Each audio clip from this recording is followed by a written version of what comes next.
Sweet Summer Days is happening now at Whole Foods Market with sales on the juiciest fruits of the season. Organic peaches, organic cantaloupes, blueberries, and strawberries. That's an epic fruit salad. You'll also find sweet sales on fresh Alaska sockeye salmon and halibut and grill-ready fruity marinades. Keep your wallet happy with aisles of savings from $3.65 by Whole Foods Market, like sparkling waters, frozen fruits, and snacks. Sweeten your summer at Whole Foods Market. Terms apply.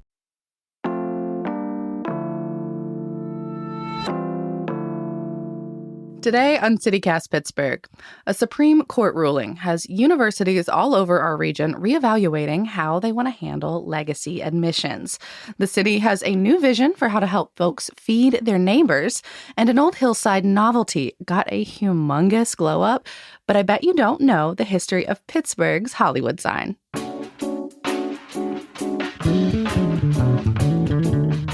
It's July 21st, the Friday News Roundup. I'm Megan Harris, and here's what Pittsburgh's talking about.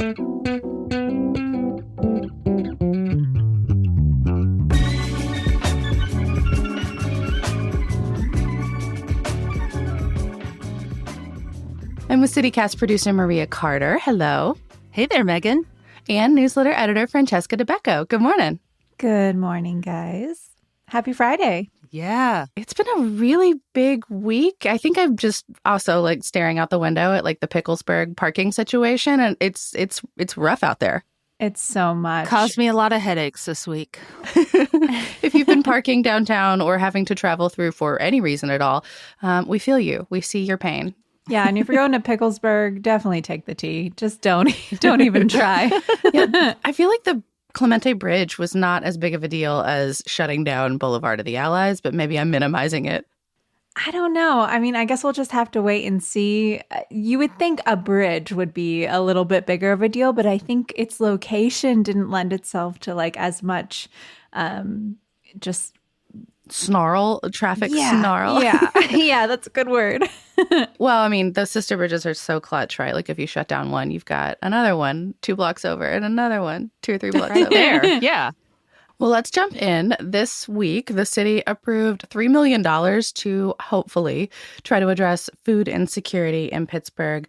WESA, Public Source, some others have been doing some good reporting on this. It's interesting. It looks like it's modeled after a health department program in Philadelphia. I love how we always steal ideas from Philly. Yeah. Hopefully only the good ones. I mean, ideally, right? It's this huge pot of money left over from the 2021, I'm going to get this, American Rescue Plan.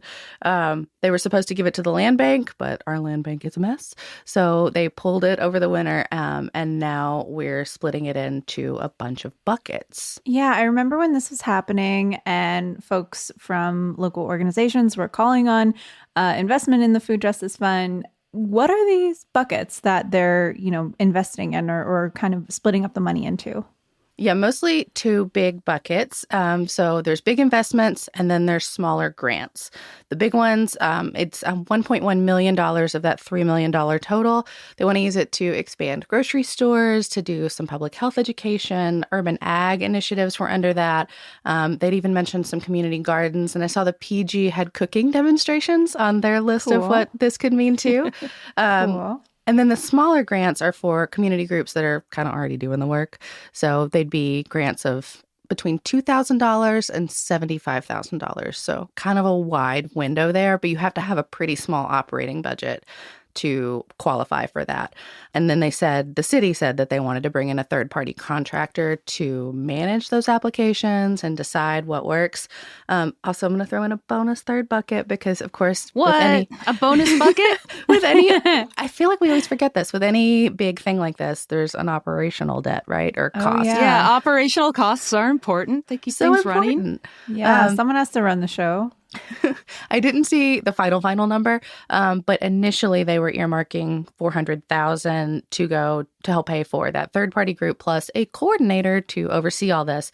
But a last-minute amendment to the whole thing took the salary of that coordinator position and added it to the city's general fund. So more money now can go to the organizations as they're giving out the grants. And that's over a certain period of time, only a few years, right? Yeah, the city has to select recipients by the end of 2024 and then spend all the money by 2026. So what's the state of food access in Pittsburgh? I just remember how swamped the food bank was during the pandemic. There were huge lines of cars and parking lots. It was so intense, so many hungry neighbors. Yeah, the numbers might have changed a little bit since the pandemic. Some of this comes out on like a huge delay. But nationally, according to the USDA, 10% roughly of households are food insecure at any given moment. Our local advocacy group, one I just love called Just Harvest, they actually slide that number higher to about 1 in 7 people in Allegheny County. Wow.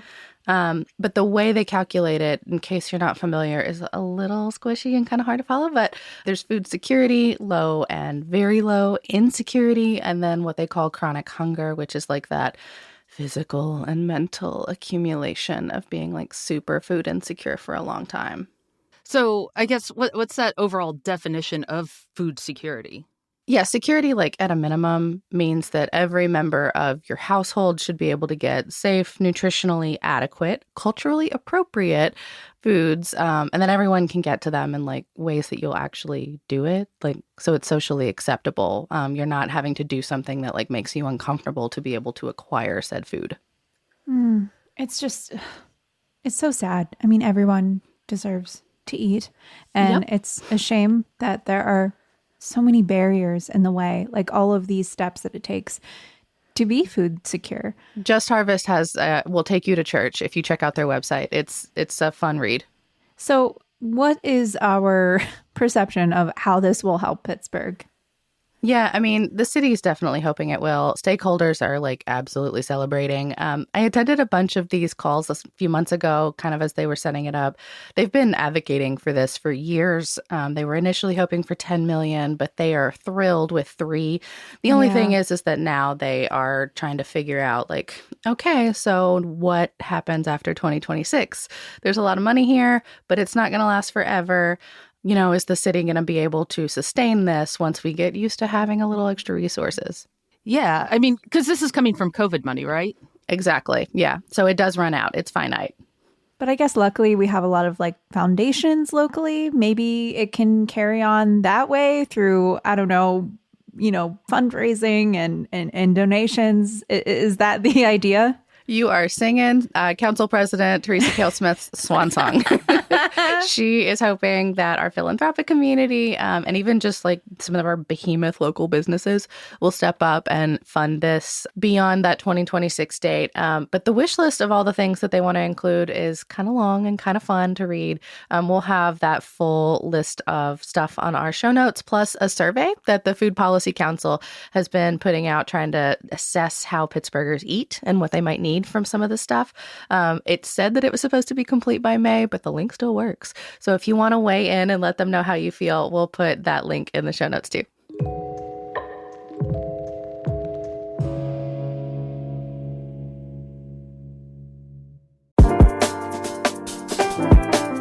Hey Pittsburgh, it's Megan. If you're craving a delicious scoop on a hot summer day, get yourself up to Bakery Square, the new local home for Jenny's ice cream in Pittsburgh. I know, it's sort of sacrilegious here to love an Ohio brand this much, but y'all, I have been a Jenny's stan for years. Their flavors are so creative. The brown butter almond brittle, the brambleberry crisp, and they have dairy-free and gluten-free flavors too. Their cold brew one, it is almost better than actual coffee. And one day, I might even pluck up the courage to try the everything bagel. My friend Laura says it's divine. I'm so stoked that I can finally get my from-scratch Jenny's fix right here in Pittsburgh, even at Target, Whole Foods, or Giant Eagle. Find all their flavors and fun facts at Jenny's, that's JENIS.com.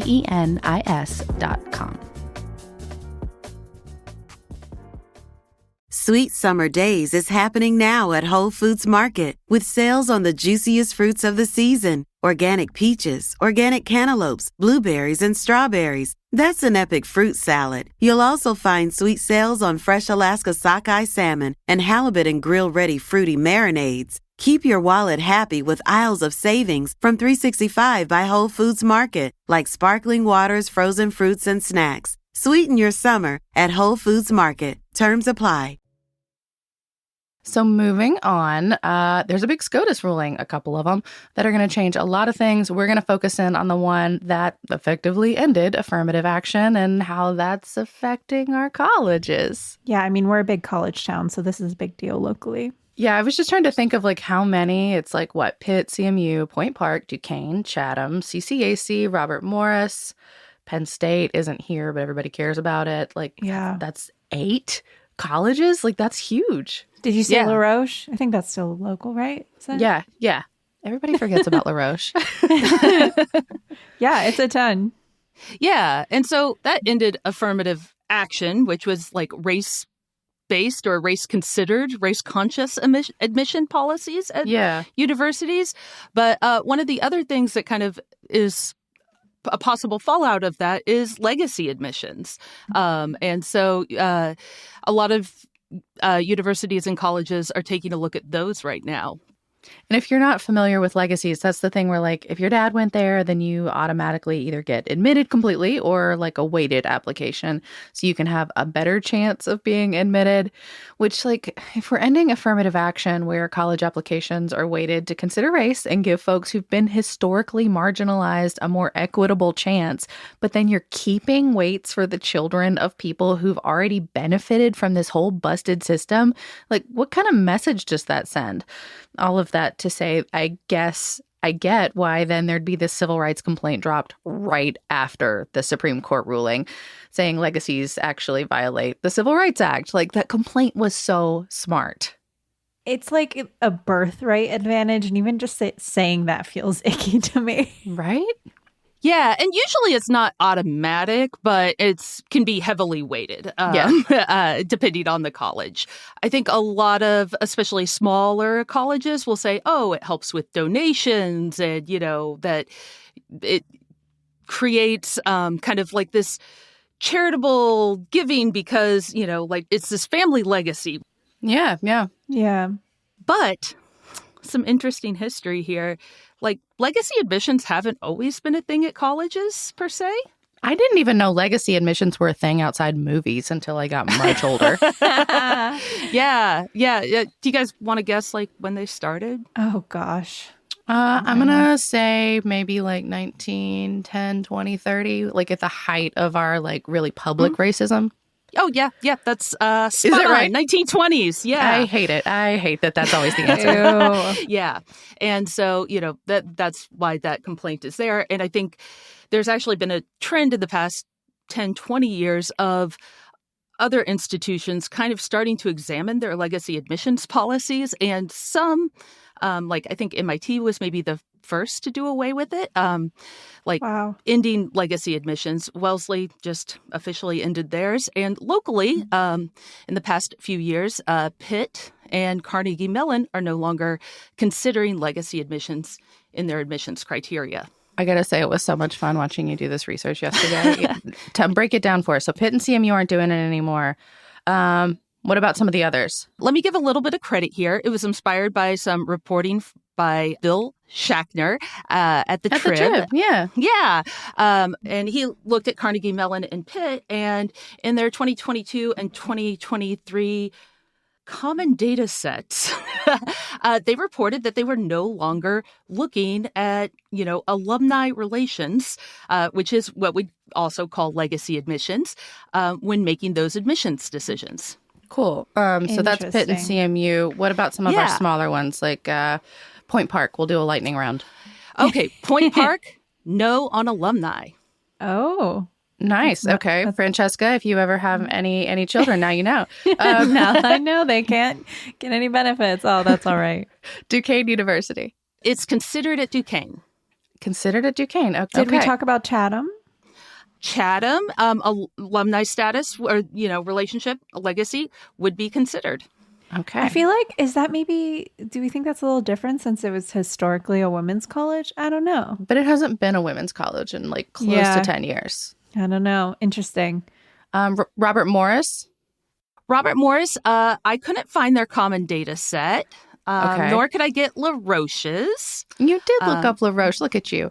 What about, this is a lark, CCAC? Do they have to fill those out? I did find a common data set for CCAC, but they didn't fill out that section. And I assume it's because the bar to admission is lower at community colleges. Yeah. So they pretty much admit everyone as long as they meet very basic minimum requirements. So I don't think alumni relationships or any of those sorts of things have that much of an impact. Yeah, and there's not like a ton of like scholarships you can acquire either. Yeah. So Francesca also can claim that one as yes, proud community college. And then again, not in our area, but we know so many folks around here went there and care very much about the school, Penn State. Yeah, their legacy still matters, considered. And, and I should say still matters. These are all the 2022-23 data sets. So it could be changing at some of these places. And, the only one that I didn't have that data set for was Point Park, but theirs was consistent for the past 10 years. So, and they weren't considering alumni status anyway. So I doubt anything is changing there. Fascinating. I think what's interesting about like somewhere like Penn State, like it is such a legacy school. At least it seems that way. Like a lot of people whose parents went there, and I don't know.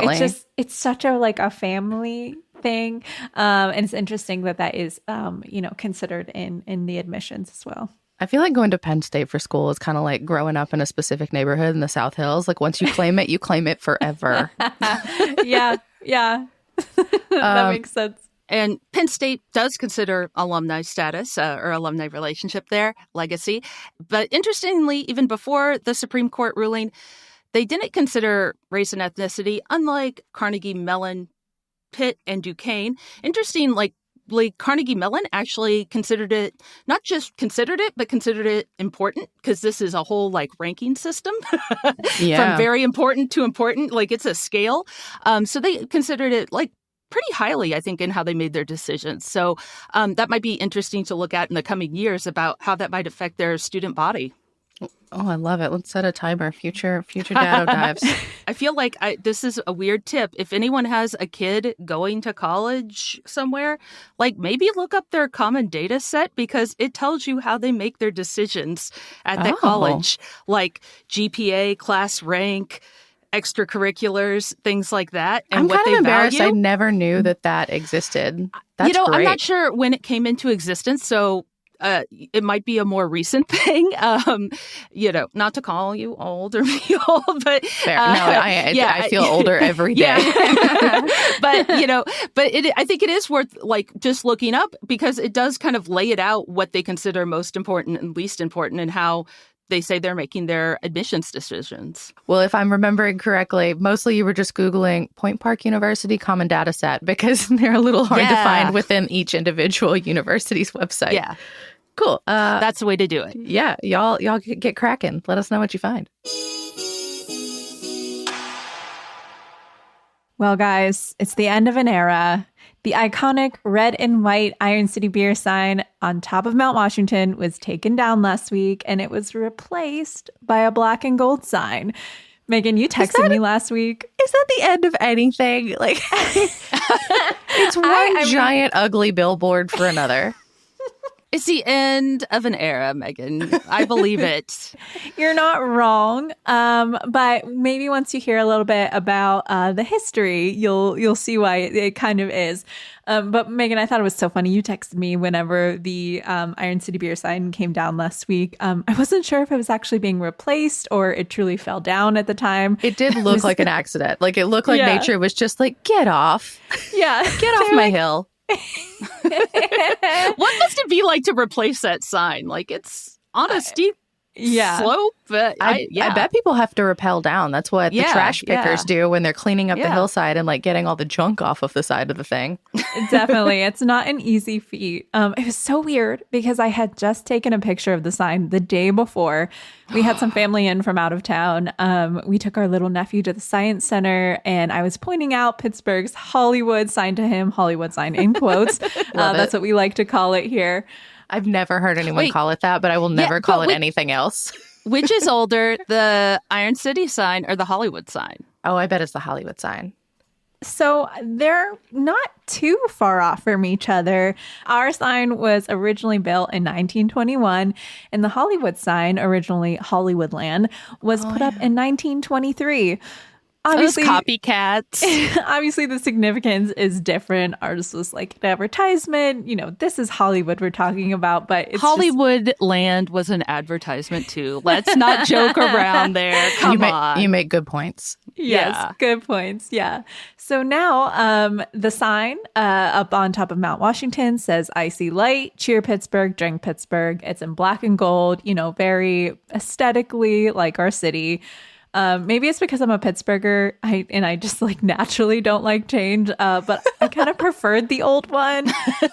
I don't like either of them. I missed the giant alarm clock that was on the side of the hill.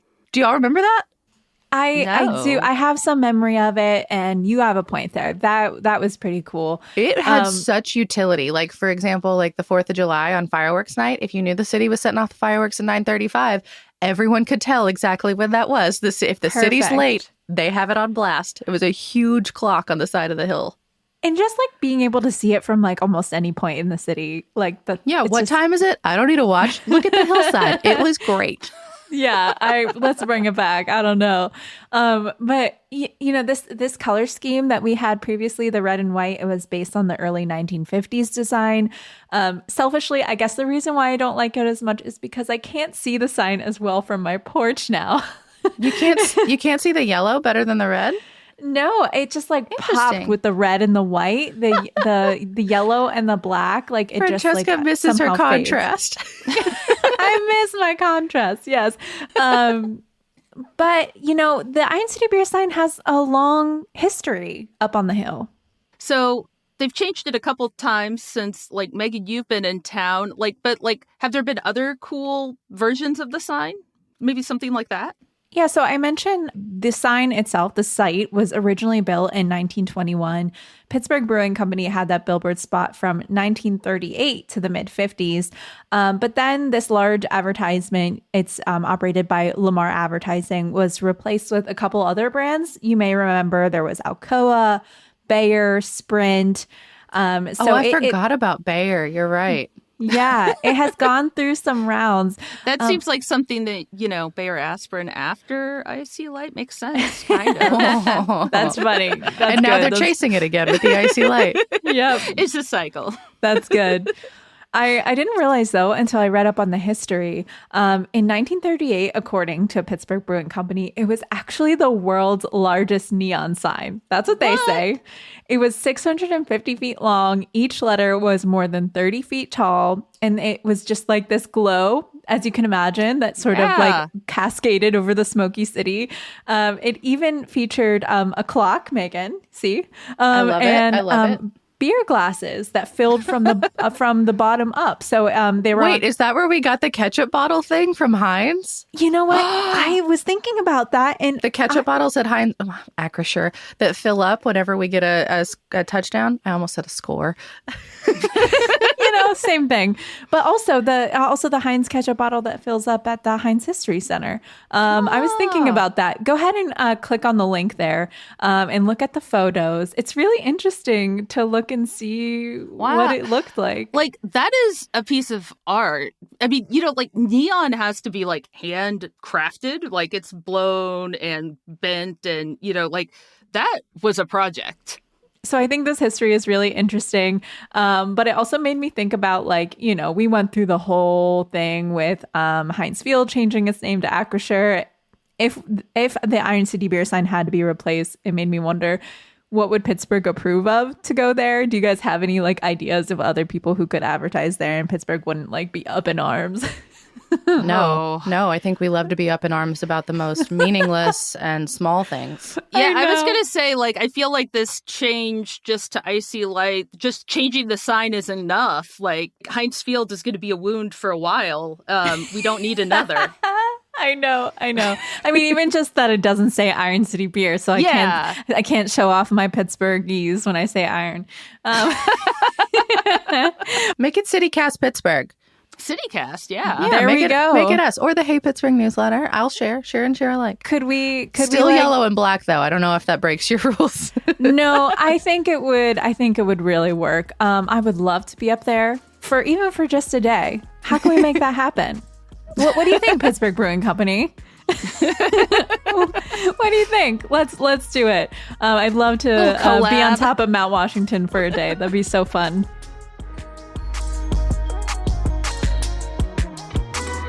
That's all for today here on CityCast Pittsburgh. Our music is by Benji. Mallory Falk is our lead producer. Our audio producer is Maria Carter, and we would be lost without our technical director, Noah Snyderman. Francesca DeBecco writes our newsletter, and I'm your host, Megan Harris. We'll be back on Monday with more news from around the city. Have a great weekend, everyone.